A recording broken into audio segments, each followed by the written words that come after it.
The crowd cheered, the music pulsed, and on the field stood a boy with a dream. His name was Ronaldo, and more than anything in the world, he wanted to become a professional soccer player. Soccer wasn't just a game for him. It was his passion, his obsession, the rhythm of his every day. He loved the excitement of a match, the brilliance of a clever move, the magic of goals. In Ronaldo's family, soccer was more than a pastime. It was a way of life. His mother, Alexandra, adored the sport just as much as he did. In fact, soccer had brought her to the love of her life. She met Ronaldo's father, Fabio, at a soccer match. Their bond over the game grew into marriage, and together they had 3 children. Each child was named after a legendary player. Their eldest son, Lionel, carried the name of Lionel Messi.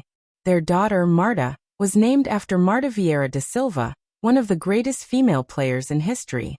And finally, their youngest son was named after Cristiano Ronaldo, his mother's favorite player, and now the boy's biggest inspiration. Ronaldo's bedroom walls were covered in posters of Cristiano Ronaldo.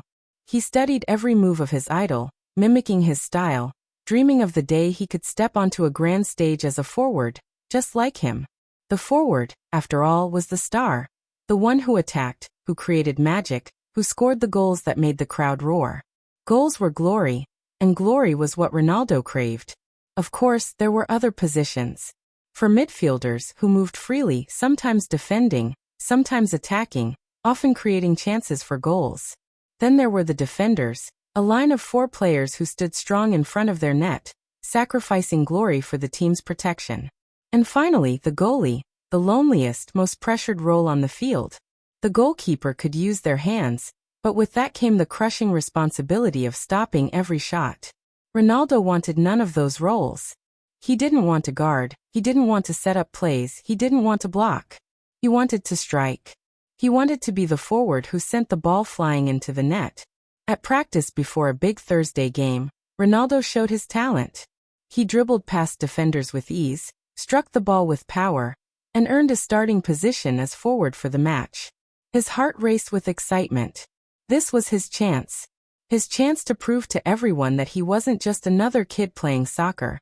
He was destined for greatness. When game day arrived, Ronaldo was unstoppable. Or at least he thought he was. Every time the ball came to him, he clung to it. He didn't pass to the other forward. He ignored the midfielders calling for support.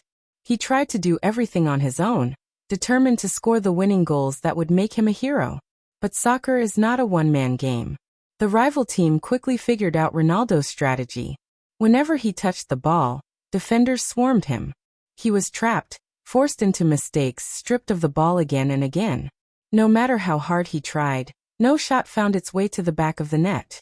By the final whistle, the scoreboard told the story. The rival team had won 2-0.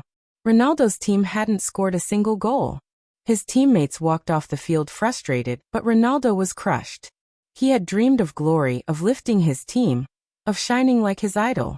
Instead, he had failed to score even once. Worse than the defeat was the anger of his teammates. They weren't just upset about losing. They were furious with Ronaldo. He hadn't trusted them, hadn't shared the ball, hadn't played as part of the team. His obsession with being the hero had cost them the game. Ronaldo's dream still burned brightly, but that day he learned a painful truth. No one wins soccer alone. In the days leading up to the next match, the coach made a surprising decision. He shifted Ronaldo into a defensive role. Ronaldo didn't take it well. He wanted to be the one scoring goals, not blocking them. In his mind, defenders weren't heroes, and he hated the thought of being stuck in the back. When the game started, his frustration spilled out. He played aggressively, clashing violently with the opposing players. The referee quickly noticed and showed him a yellow card for his reckless behavior. Instead of calming down, Ronaldo snapped. He shouted at the referee, and in an instant, the yellow turned into red. Furious, Ronaldo stormed off the field and sat on the bench, stewing in anger while his teammates struggled without him. By the final whistle, the scoreboard read 3-1 in favor of the rival team. Blaming others instead of himself, Ronaldo lashed out at the goalkeeper, accusing him of not doing his job and letting too many goals through. The coach, however, had seen enough of Ronaldo's arrogance and came up with an idea. At the next practice, He handed Ronaldo the gloves and told him he'd be the goalkeeper. Ronaldo smirked, convinced it would be easy. After all, there were defenders to protect the net. Compared to the pressure of being a forward and trying to score, guarding the goal couldn't possibly be that hard. But reality hit him quickly. After just 5 minutes in goal, Ronaldo was exhausted and frustrated.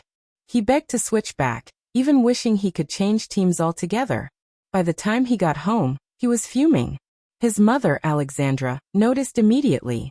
"What's the matter, sweetheart?" she asked gently. "The coach keeps making me play as goalie," Ronaldo complained. "I'm not a goalkeeper. I'm a forward. My job is to score goals, not block them." Alexandra sat beside him, speaking with calm wisdom. "Son, soccer isn't just about scoring. It's a game of balance, attack and defense working together. If you want to be truly great, you need to understand every position on the field.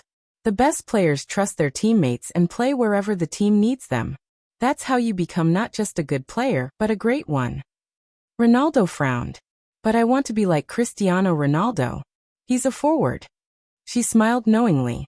"Do you really believe Cristiano Ronaldo only played forward his whole career? No, he learned to defend, to pass, to control the game in the midfield. He trusted his team and adapted when he had to. That's what made him great." Her words sank in.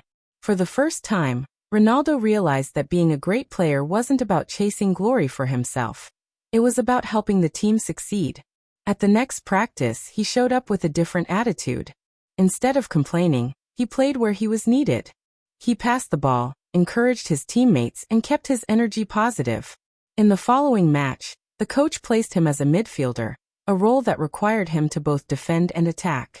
The game was intense, the score tied at 1 apiece. Late in the match, Ronaldo gained possession of the ball and sprinted across the field toward the opponent's goal. A forward on his team was perfectly positioned. Instead of taking the shot himself, Ronaldo delivered a flawless pass. The forward leapt, met the ball with his head, and sent it soaring into the net. The stadium erupted. The crowd cheered, the team celebrated, and Ronaldo beamed with pride. He hadn't scored the goal, but he didn't need to. For the first time, he felt the joy of teamwork, because by helping someone else shine, he had lifted the whole team.